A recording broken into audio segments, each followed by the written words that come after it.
Today's video is my Saturday morning routine, and I do have to say that some of my Saturdays definitely do not look like this. I think I woke up about 7:30 in the morning, but it was only because I wanted to be extra productive and I had a few things on my to-do list that definitely needed to get done. So, of course, I woke up and the first thing that I really do is I head to the kitchen and I try to drink some water because that is something that I really wanted to work on because I am not the best at drinking water and hydrating. But the plus side of that is it also seems to help wake me up. And then I'll head to my bed.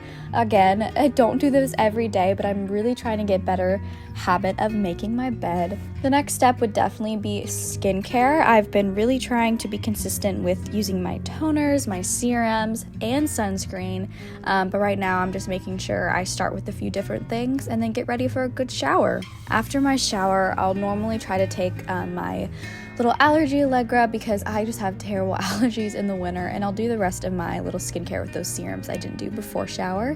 Then my next step would definitely be brushing out my hair, which I would say is my least favorite thing about morning routine. I don't know what it is. My hair is always so tangly no matter what conditioner I use or leave-in conditioner. It's just not really fun. I just don't love brushing my hair out. After that though, I knew I had this little thing lying in my bathroom that I wanted to finally set up just to put more of our shampoo and conditioners and our other bathroom essentials, but so it looks a little better and a little more organized. So I'm just working on that. It really just stuck to the shower so easily. The only thing I kind of messed up on was for it to be completely centered, but regardless, I think it looks great. It definitely felt like it organized the shower much better.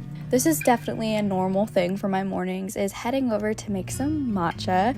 I'm not a coffee person, but I do love matcha, and it really gives me a little better pep in my step.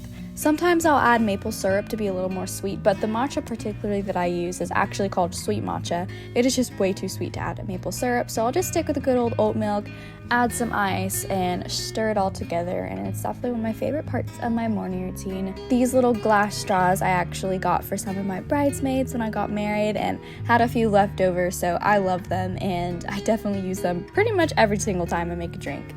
Once I'm done my matcha, I'll set out my vitamins, and I'll set those down and wait till I eat something. But in the meantime, I normally try to do my Bible time. Since I woke up pretty early, I felt like I definitely could do this and actually spend more of a longer time. So I ended up using my ESV Bible, my normal Bible. I think it's the NIV version. And then my favorite part is definitely journaling, writing out my notes, like whatever really pops off the page for me.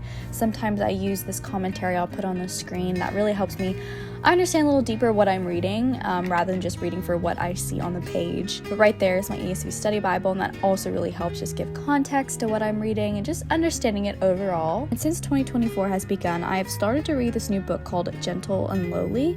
Definitely still a process of reading. It's kind of a slow read for me, but it is one of my goals for this year to read, and my mentor actually gifted that to me when I graduated college, so definitely been something on my reading list for sure that I really wanted to be intentional about with the start of the new year. So a key essential for any of my mornings is definitely this little to-do list pad. It says one day at a time, and I use it quite often. My cousin actually got it for me on my little bachelorette day that I spent with some of my girls and my cousin, and it is literally amazing. I use this thing all the time, but I didn't have a huge thing to write down, but I did have some key things I wanted to make sure I got done, and I'm just writing that down to start off my day. And then because it's Saturday, I really want to get a nice good reset, so definitely my next step would just be picking up the house, those few things that maybe were lying around the night before, and then I had a buttload of laundry to do that you might see in the corner that I wanted to get done. I just really love to have somewhat of a put together house. I'm definitely not a huge organized person, but I definitely like it to be picked up, especially since my husband is coming home a bit later today. So once I get done with the laundry, that's definitely a go-to for the rest of my morning. And then once that's all done, I kind of have a peace of mind to just sit down and work on those main to-dos that I have for my side job and my remote job, and just getting some things done. Once those main things are done, I definitely still want to enjoy my Saturday, maybe do something a little lazy, and I hope you guys have an amazing rest of your week, whatever day it may be for you, and I'll see you in the next video. Bye guys!